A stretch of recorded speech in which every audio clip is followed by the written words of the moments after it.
What's up, contractors? I know the situation that you're in. You're trying your best. You're working as hard as possible. You're doing everything that you possibly can. The business is still just not scaling. It's just not growing. But what if I told you it's because you're working on your weaknesses? Now, I know that might sound kind of counterintuitive because growing up, we all were told that we have to be well-rounded, that we have to work on our weaknesses so they're just as good as our greatness, and then we'll become well-rounded. But that's a load of bullshit because you can't be great at everything. Jim Collins, renowned author and famous speaker, said it perfectly. Good is the enemy of great. See, guys, you could be average and good at most things, but you cannot be great at everything. You cannot be a master at everything. And what happens is you guys work hard. I've worked with multiple contractors. You guys are hard workers. But the problem is that you're spreading yourself thin. Instead of focusing on one thing, you're doing multiple things at once. I think of it like the sun. The sun is very powerful, but when you step outside, it doesn't hurt you because it's evenly dispersed. But if you grab a magnifying glass and you point it at something and you get all the rays to focus on one beam, it can destroy basically anything. And so your hard work is there, the grit is there, but you're dispersing it everywhere. Just like Tony Robbins says, what you put your energy in will expand. And so we need to figure out what are we good at, what are we bad at, and focus on what we're good at. Because I don't know about you guys, but I'd rather be sharp than well-rounded. So let me give you guys a story about one of my partners to illustrate what I mean. So before I went into this guy's business, he was just a painter and he even had many employees. And he was a hard worker. He was doing everything that he possibly could. His employees were working hard, but the business was still stagnant. And that's why he asked me to come into his business. Now, the first thing that I noticed when I went into his business was this guy had a natural gift of charisma. Every client that he spoke to, he could just close. He had the skills that many salesmen train years and years to acquire. And so that was his gift. But instead of going all in and just utilizing his gift, he was in the office working on the CRM, looking at the analytics, running the numbers, doing the invoices. And you might ask, so what was his employees doing? And the answer is the same thing as him. Everybody was doing a little bit of everything because his mindset was everybody's just going to work in unison. Everyone's just going to work as hard as they can. Whatever you can do, just do it. And we're going to grow that way. The first thing I did when I entered his business, I made everybody take a personality test and a bunch of other different tests to see people's strengths, their weaknesses, what they like to do, what they don't like to do, things of that nature. And one of the first steps that we implemented in the business is giving everybody roles. And so the people who are really good at math and had that analytical type of mind, all they did was run the numbers in the CRM. And the people who were good at communication and were pretty good at numbers as well, those people would be the managers and they would be the one managing everything. They took care of the flow of information throughout the company. And we can get into the nitty-gritty about all the different roles, but everybody had a certain role. And the business owner who was good at closing, who was good at sales, all he did was talk to clients. And guess what happened, guys? The business skyrocketed because the people who just did the analytics only got better every day because that's the only thing that they put their energy to. What ended up happening was the people who were looking at the analytics and the CRMs, they actually raised the margins and they started being more profitable because that's all they did and they were good at it. And the company was never as organized and never flowed as well as it did because the people who were managing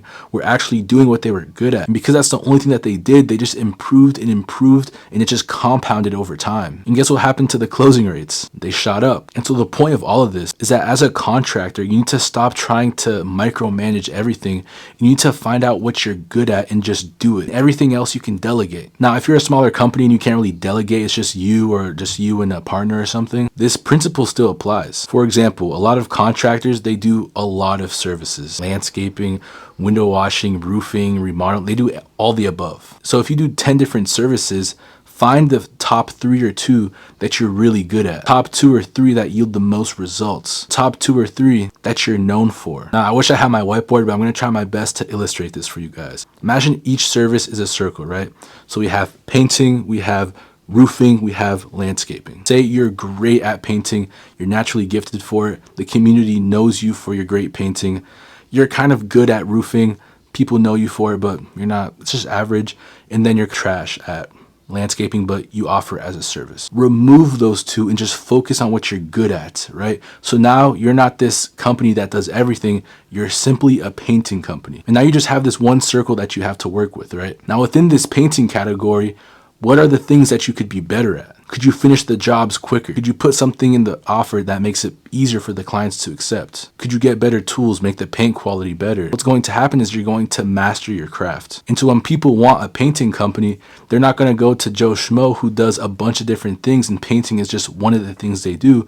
They're going to go to the person whose expertise is painting. The effect of that is you can now charge higher as well. Think of it like this, guys. If you want to go out tonight and you want to get the best steak possible, you're not going to go to the restaurant that offers seafood, fast food, hell, a bakery, I don't know, and then steaks as well. Because their steaks are going to be average because everything is just average. You see, if you want the best steak possible, you're going to go to the steakhouse restaurant whose expertise is just making steaks. The same thing goes for your services. And so it doesn't matter how big or small your company is, you can apply this principle. In fact, this principle goes all across the board, not only for contractors, but for businessmen, for actors, for singers, for everything. For example, the most well-known actors are the ones who only have one or two very famous roles, or the actors who always have this same type of characteristic in every single movie, because they laser focus on one thing and that's what they're great at. And that's the common denominator with all ultra successful people. They have a laser beam type of focus. Like Bruce Lee said, the successful warrior is the average man with laser-like focus. And so if you're not average and you're a hard worker and you have that grit,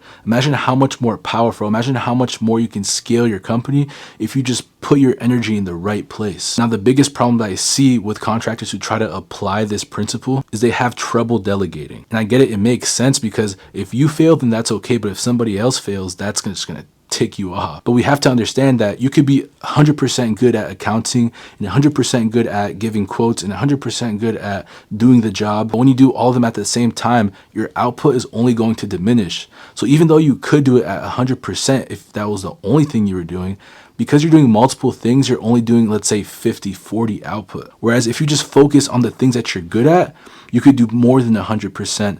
And you could just delegate the things that you're not good at to the person who can do it 80-70%. But guess what? It's still a net positive. And now you have less headache and you have more room to grow. So just like John D. Rockefeller said, don't be afraid to give up the good to get to the great. You have to understand, guys, you have to take some risks. But that's what's going to separate the small dogs from the top dogs. That's what's going to allow you to escape that place that you've been stuck at for so long. Because guess what? Work hard will get you pretty far, but there's levels to this. And after a certain while, it's not about how hard you work, it's about how smart you work. But that's it for today, guys. I really just want to ingrain that in your heads.